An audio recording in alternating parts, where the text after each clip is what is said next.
Well, see where we are.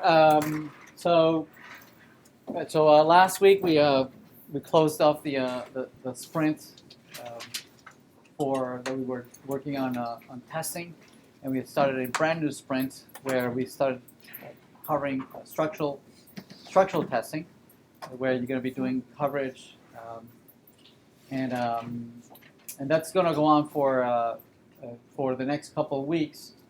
So it's not going to be due this coming Friday like it would normally be, but because of the exam later this Friday, and also because we're out next week, we've made it due not this Friday, not the following Friday because we're out. It'll be due the week that Friday that we come back. Right? So that will give us all a chance to catch up and take a breather. Close off any outstanding issues and just give everybody a chance to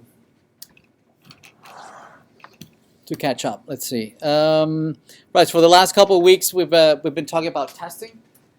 First, we talked about functional testing, where we looked at the code from outside, the black box, where we exercised an algorithm and saw how it responded for a known input, and verified that the output was what was expected.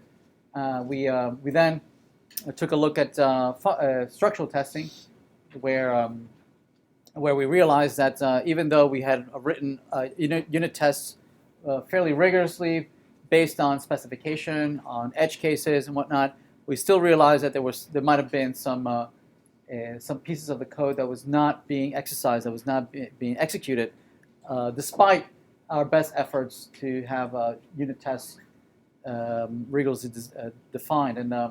And so we used that knowledge of what pieces of the code was not being exercised as to identify additional unit tests that might improve our code coverage and identify additional defects. In both cases, we saw the importance of being able to isolate the algorithm under test, either the class or the function, to isolate it from other dependencies as accessing remote servers, remote databases, and having to mock these dependencies so that we can exercise the piece of code all by itself in isolation. Okay? So today we're gonna see that these same challenges of isolating the code under test, applies also on the client side. On the client side, you have the same kind of challenges, right?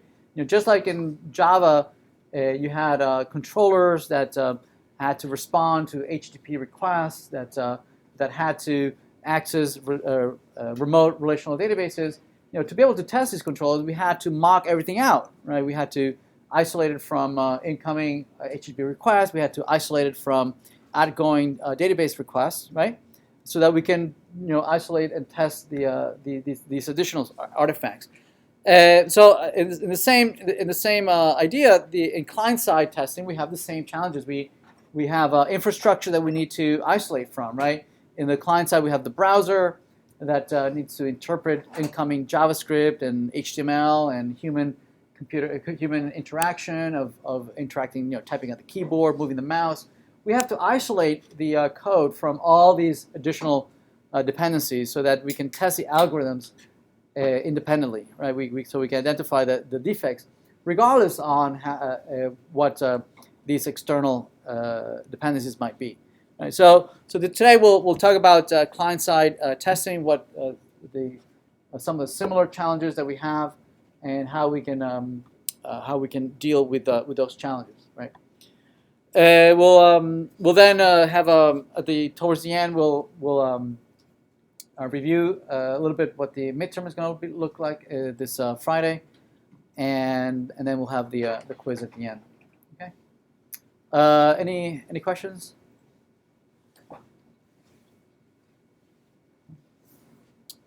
All right.